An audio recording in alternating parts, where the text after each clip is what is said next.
En el nombre del Padre, del Hijo, del Espíritu Santo. Amén.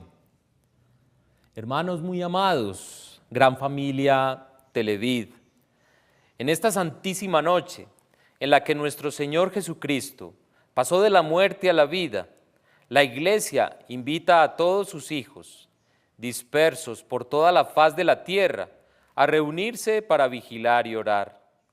Al realizar de esta manera el memorial de la Pascua del Señor, escuchando la palabra de Dios y celebrando sus misterios, tenemos la esperanza de participar en su victoria sobre la muerte y de vivir con Cristo en Dios.